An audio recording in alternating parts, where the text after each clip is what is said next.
Retail was 200, and I would say like average resale price is probably like around 800, 850.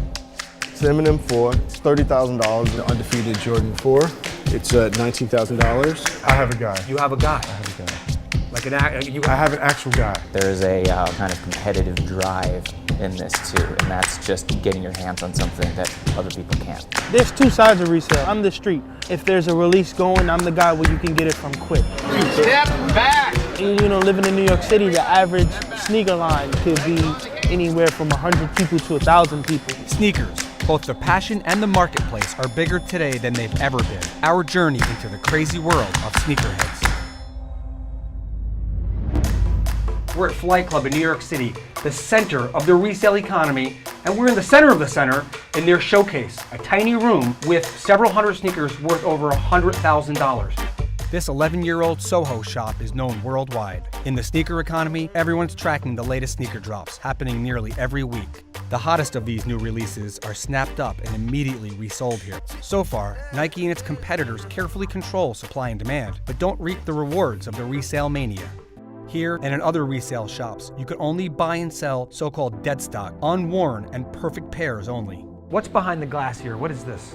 That's some of the most coveted sneakers you probably ever want. Is there some kind of like James Bond security system built into this There glass? definitely is some James Bond security system built behind this glass. If you're in there, no one can hear you scream. Wow. Yeah,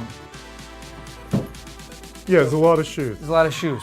Lex Sadler, a music producer from Australia, has lived in New York for over a decade, lining his walls with his prized possessions. He's all about the Jordans and the popular Yeezys from Kanye West, which, as dead stock, can fetch thousands of dollars a pair. Nike and its competitors sell new releases at retail stores like Foot Locker and other stores, where lines snake around the block. You have to know someone that can get them. In the internet age, everyone knows every website where every shoe is going to release and exactly what time. Your chances of getting like a limited shoe through conventional means are like very, very difficult.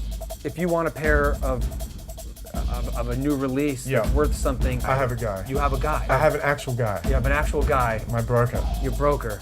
And I drop him a text message and I ask him if he knows anyone that has a pair that's willing to sell a pair, and we negotiate that. Where do you fit into that world of resale? I'm the street. If there's a release going, I'm the guy where you can get it from quick. And you know, it's always a little bit cheaper to buy it from me than it is to go to Flight Club, but when you're on the street, it has to be a relationship. It has to be a genuine relationship to, like, I'm your personal shopper to an extent. You're that guy. Yeah. So when there's a sneaker drop, do you also wait in line?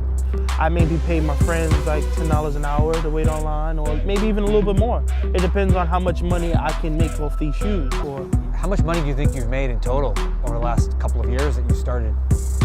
I would say anywhere between maybe 100 grand to maybe 200 grand. Yeah. I've been able to survive without having a job for, you know, a little 2 to 3 years. Another guy making a killing is Jason Hart, an actor who is virtually a pro consigner. How did you get into consigning? Brought a pair of shoes here one day and it sold in, I don't know, 3 hours, and I was $200 richer than when I first bought the shoes. The first thing that perked my interest though was not so much selling it as actually acquiring it. The more difficult it is to get a pair of sneakers, the more interested you are? Or is that like a challenge? Absolutely, 100%. I will prepare to get a shoe depending on how it's being released, sometimes for a month. I have access to things coming through my phone. Probably 30 messages came through in the time that I sat down here about a shoe. I source with social media. I post to nothing. First rule was talk to me about Twitter. Listen, don't speak. Made a lot of money doing that. How much money have you made? It's in the 6 figures. Just down the block from Flight Club is Stadium Goods, an upstart capitalizing on the resale industry going digital. How many pairs of sneakers do you think you have? About 25,000. 25,000. This must be one of the world's largest sneaker closets. Yeah, I would bet. We're opening up a warehouse to continuously never say no to sneakers. If you want to bring in 100 pairs, we'll say yes. If you want to bring in 1,000 pairs, we'll say yes. I see the future of sneakers being very, very bright. This future of resale of sneakers, also very, very bright.